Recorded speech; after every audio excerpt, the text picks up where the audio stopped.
Pnawn da, croeso. Good afternoon. Welcome to the Digital Health and Care Wales Extraordinary Board meeting, where our task today is to approve our first annual report for submission to the Welsh Government. I'd like to welcome colleagues from Audit Wales and from Internal Audit who are going to present some of the items at today's meeting. And of course, anyone from members of the public who are tuned in to the live stream. As has been the case for the whole of the period covered by this annual report, we're holding this meeting virtually and broadcasting live. And of course, there will be the opportunity after the end of this meeting to use the link on our website to view the meeting at a time that suits yourself. The simultaneous translation we won't have today due to the meeting's extraordinary nature, but of course it will be back for our next full board meeting on the 28th of July. And as is ever the case with this, if we are looking down, we're not ignoring other members of the board. We're looking at our papers, so apologies for that. And talking of apologies, if I move on to apologies for absence, I've received apologies from Ruth Glazard, Vice Chair of the Board, and Grace Quantock, Independent Member, and also Nathan Couch of Audit Wales and Darren Griffiths of Audit Wales. I think that's all the apologies. I don't think I've missed any. I've not been notified of any conflicts of interest by anyone prior to the meeting. Does anyone have anything they'd like to indicate now? No, thank you very much. So if I move on to the main purpose of today's meeting and just give you a little bit of background as to why what we're here for to do today. So we're here to approve the annual report and final audited accounts in readiness for submission to the Welsh Government by their deadline, which is tomorrow. The annual report is made up of a performance report and an accountability report. The accountability report is made up of a number of elements: the corporate governance report, and that includes the annual governance statement, the remuneration and staff report, and the Welsh Parliamentary Accountability and Audit Report.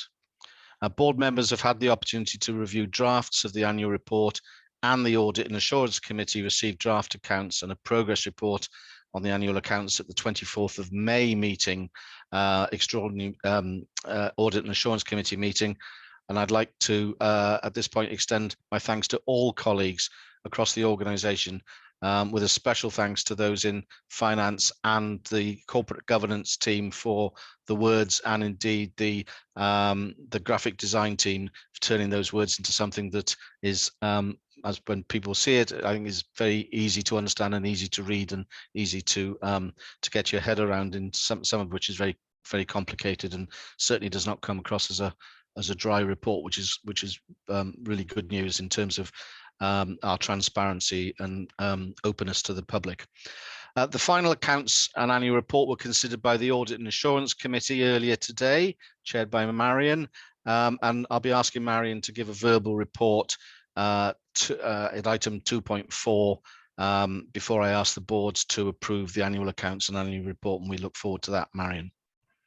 If I move on to item 2.2, which is the Audit Wales ISA 260 report, and I'd like to hand over to our colleague Mike Whiteley from Audit Wales, who've recently concluded the audit of the accounts and have prepared the ISA 260 report, which we're going to be asked to note after hearing from Mike. Mike, over to you. Thank you, Chair. Good afternoon, everybody. I'd just like to take you through our Audit of Accounts report, which summarises the main findings from our audit of the 21-22 financial statements.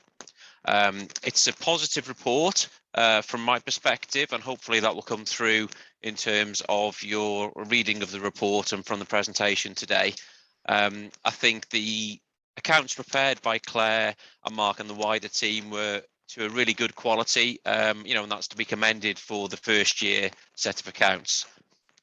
In paragraph 8, we outline there our intention to issue an unqualified opinion, which is the best kind, which means there's no significant issues or anything we need to flag in terms of potential problems. So that's really positive. So once we've received the signed letter of representation, which is elsewhere on the agenda this afternoon, the Auditor General will be signing off the accounts tomorrow afternoon. In paragraph 12, we highlight there have been no uncorrected misstatements remaining in the accounts. So anything that we've identified through our audit has been corrected and is listed in Appendix 3 in terms of the amendments there. There are no other significant matters arising from the audit, as we confirm in paragraph 14. There is one recommendation, which is in Appendix 4, which I'll come on to in a moment. Appendix 1 is the final letter of representation. We include this in the ISA 260 for information, and the formal response from management is in elsewhere on the agenda for approval. Appendix 2 is our proposed audit report. Again, that just confirms as an unqualified opinion, and on page 10 of our report there, we highlight that our opinion on the financial statements is that it gives a true and fair view of the state of affairs of DHCWs, been properly prepared in accordance with NHS guidance and HM Treasury financial reporting manual, and has been prepared in accordance with any other NHS guidance. Appendix 3 highlights the corrections made. So these are issues that we've identified during the audit that we've worked with Claire and her team just to clarify that and to make those amendments through the accounts. I wasn't proposing to go through those in any detail, Chair, but happy to, if members want, or happy to take any questions on those afterwards. Only one recommendation to make in Appendix 4.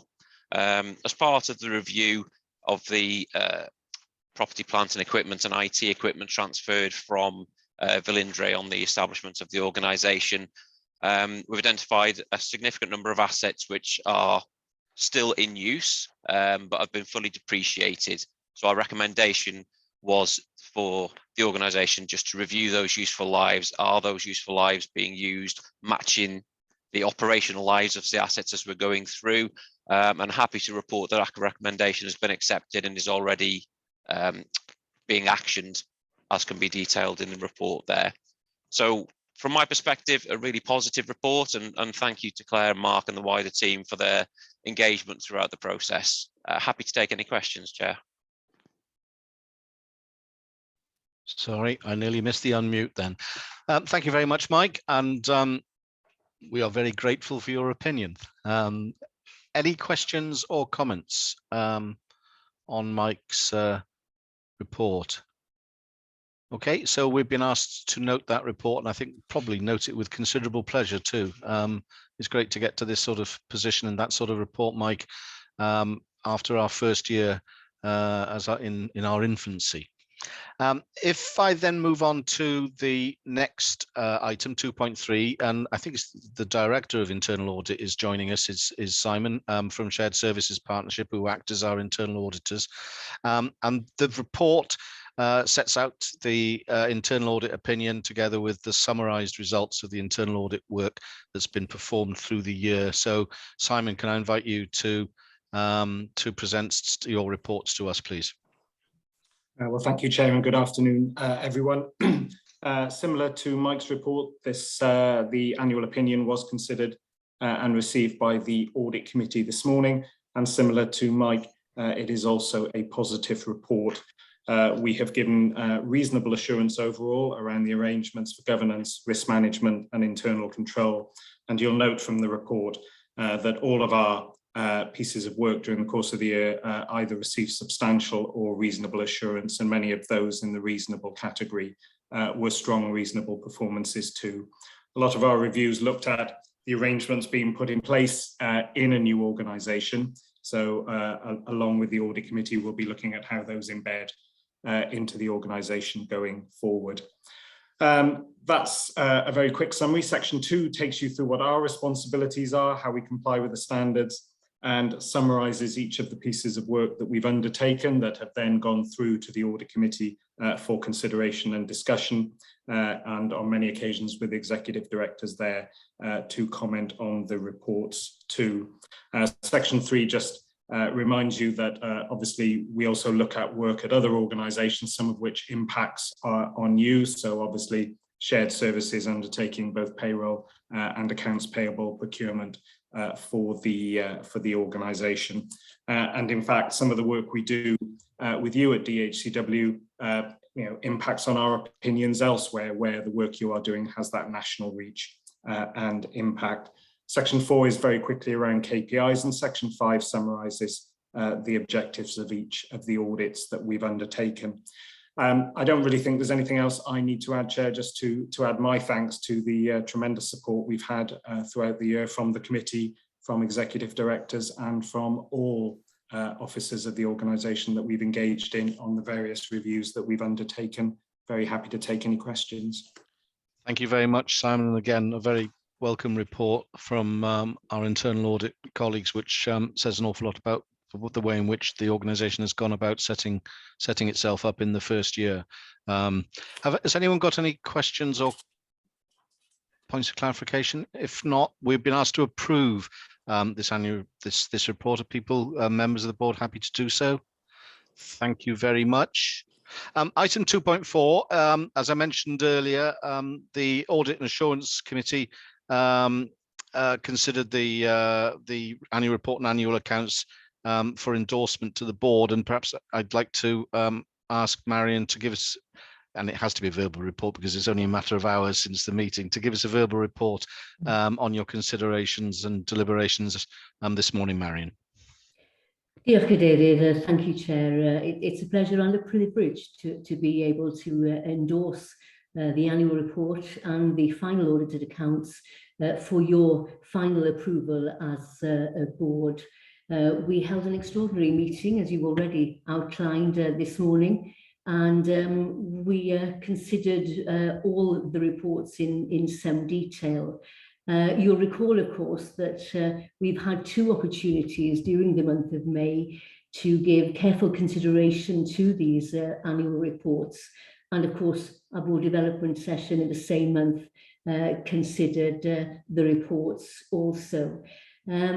It's very pleasing to report that the feedback has been hugely positive, and pleasing to note as well that all the observations and the feedback presented at those various meetings have all been incorporated in these final reports.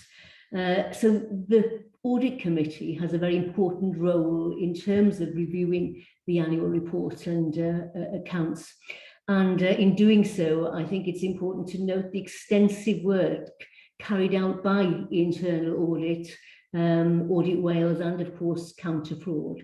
And it's particularly pleasing to note the positivity you've heard, we heard this morning, and that the board can take reasonable assurance that our governance arrangements, our risk management and internal control within those areas under review are suitably designed and effectively applied. I mean, it's been a remarkable year in so many ways, with the unprecedented challenges that we've all experienced.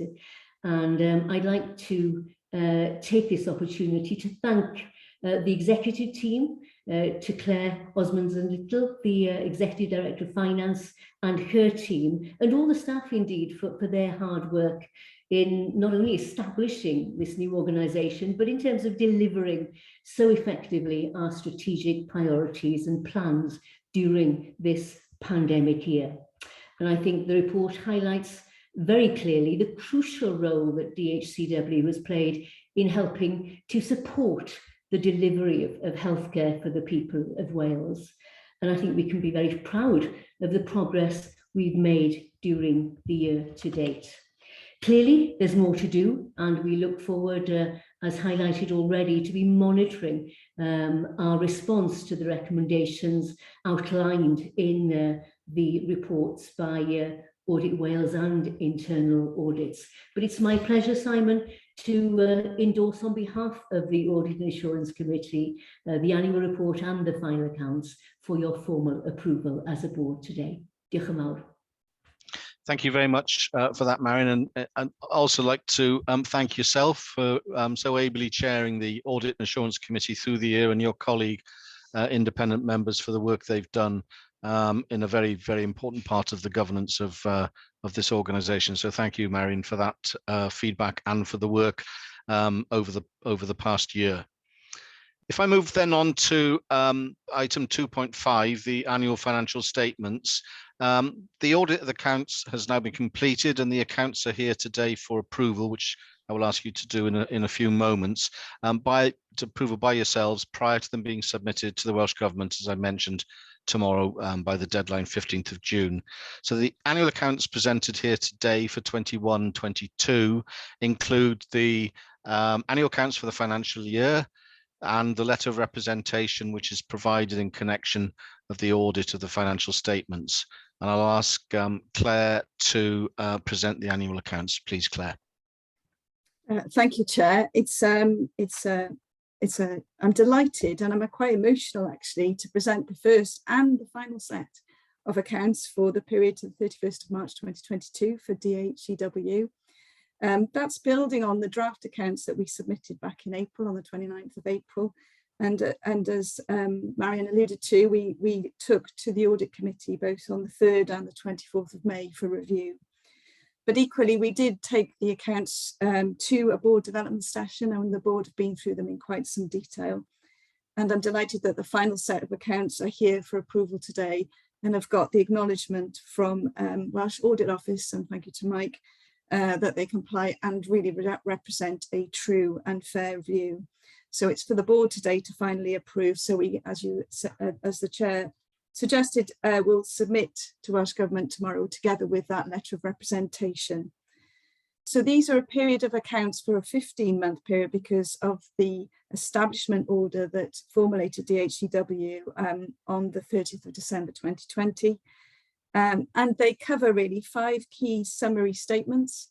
The first of which is the net expenditure. The second, which is more of a comprehensive analysis of that expenditure.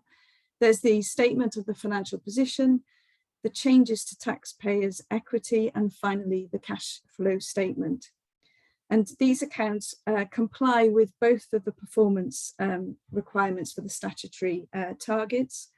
The first is our financial duty to balance the expenditure, and as you can see from the outcome of the accounts, we have done and complied with that.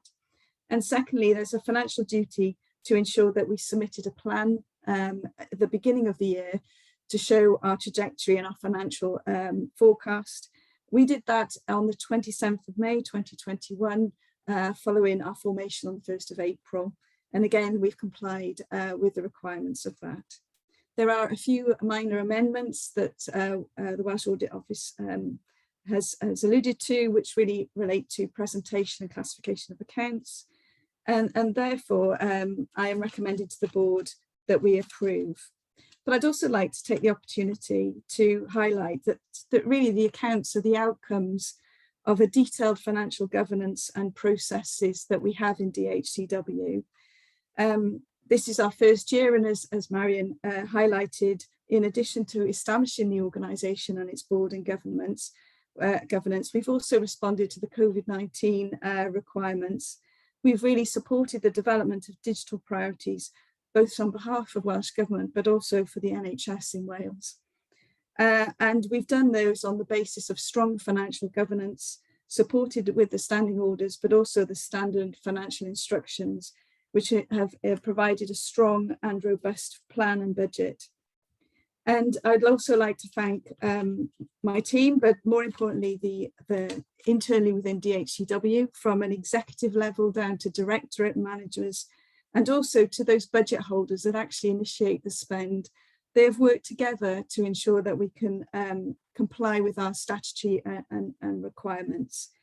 We've been supported, challenged, but also scrutinised through the work of internal and external audit, which have given us insights, but also enabled us to learn as an organisation. And this is something we'll certainly take forward as we develop. And equally, we've been supported by counter fraud, which have again supported that letter of representation and minimised any risks that DHCW could encounter. Finally, I'd just like to recognise my team, the finance team, who are the heart of DHCW. They've worked hard over the last 12 months to ensure that we've completed those accounts. So I'm delighted to hand them over and formally request the board the approval of the accounts. Thank you, Chair.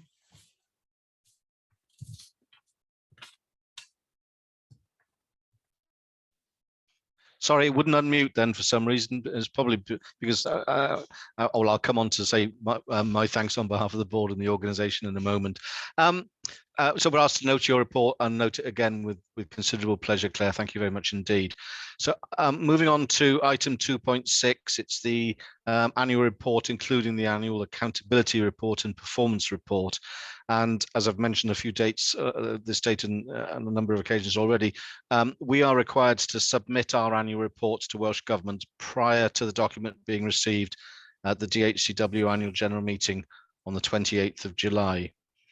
I'm going to be asking you to approve the final version of the 21-22 annual report for submission tomorrow to the Welsh Government as part of the required annual reporting for 21-22. And I'd now like to invite the Board Secretary, Chris Darling, to present the annual report. Chris. Thank you, Chair. So the annual report for 21-22 is the first for DHCW as a statutory body, and I think it's fair to say it's a considerable milestone for us, reflecting on the first year of our operation. In developing the annual report, we've done this based on the guidance from the Manual for Accounts, and in particular the Chapter 3 guidance, which sets out that NHS organisations are required to publish a single unified document with 3 parts: annual report and accounts, including the performance report, the annual accountability report, and the financial statements. So the annual report within people's packs can be seen as item 2.6i, which is included as a single unified document. In terms of the performance report, this provides information on DHCW, our main objectives, strategies, and the principal risks that we face. The performance report must provide a fair, balanced, and understandable analysis of DHCW's performance over the course of the past 12 months. The performance report itself reflects the totality of DHCW activity over the last year and was developed by numerous staff across the organisation. So I'd just like to give my thanks to everyone that's contributed to the performance report in particular and bringing it together, because it's a considerable piece of work. The information contained within the performance report will be a core part of what we share at our annual general meeting in order to give that overview to wider stakeholders and citizens. It should also be noted within the performance report that it does acknowledge the ongoing impact the COVID-19 pandemic has had on service delivery from a digital health and care perspective, and the action that we've taken within DHCW to ensure essential services have been maintained during this period. In terms of the accountability report, this is designed to meet the accountability requirements of Welsh Government, and it comprises of a number of elements. It comprises of the corporate governance report, and within this is the director's report, the statement of accountable officers' responsibilities, and the governance statement, the remuneration and staff report, and a National Assembly for Wales accountability and audit report. So the annual report has been shared numerous times through its iteration with board members for comment and input. And in drafting the performance report overview, accountability report, and remuneration report, we submitted a draft of these documents to Welsh Government and Audit Wales on the 6th of May this year. And I'm very grateful for the feedback we've had from Welsh Government, Audit Wales, and internal audit colleagues on the draft submitted. All the comments that we've had fed back from our partners have been addressed in the final version of the report that's presented today. So really grateful to Audit Wales, internal audit, and Welsh Government for their ongoing input to the process, not just for developing the annual report, but also throughout the course of the year. So as we heard from Marion, the Audit and Assurance Committee endorsed the report earlier, which was really pleasing to hear. So finally, I would just remind board members that the annual report and accounts as a whole must be fair, balanced and understandable. And Helen, as accountable officer, takes personal responsibility for this and the judgments required for determining that the report is fair, balanced and understandable. So if approved today, Helen, as the accountable officer, shall sign and date the performance report, the accountability report, the statement of financial position, and the annual governance statement. As you mentioned, Chair, we have got an annual general meeting scheduled for the 28th of July, where the detail of the annual report and the annual accounts will be presented as part of our public meeting. So I would just like to thank colleagues for their input to the report and ask for the board's approval. Thank you, Chris. Any comments or questions at this point? Okay, there's a deal of formality around these sorts of processes that we have to go through. In this case, the approving the annual report and accounts, but it masks a huge amount of work that's gone on right across the organisation, as Claire has talked about in the finance department, but of course across every bit of the organisation that's delivered the activity and the results and the outcomes that are identified in the annual report. So I'm sure the board would like me to express my personal and the board's appreciation for all that effort through the year, and also our appreciation for our colleagues in Audit Wales and Internal Audit, and indeed the Welsh Government, for the help and support you've given us over the year, helping us get up onto our feet and start to motor. So that's been really appreciated, and there's been lots of formal support, but there's also been lots of informal support, and for that we're very grateful. So now what I have to, as Chris mentioned there in his concluding remarks, I'm now going to ask the board to, I hope you will do, formally approve the annual report and accounts in readiness for submission to the Welsh Government tomorrow. Are people happy to do that as a board? Thank you all very much. And then just for the record, again, as Chris mentioned, just like you to note that and to ensure that you are happy for the signatures of myself and Helen to be applied to the annual report and annual accounts. Thank you very much. Just before I close, and this is a sin of omission on my part, I failed to mention that Rydian Hurl, our medical director, had also conveyed his apology. So I need to mention that as a matter of record. No other items of urge. Oh, Helen, you've got your hand up.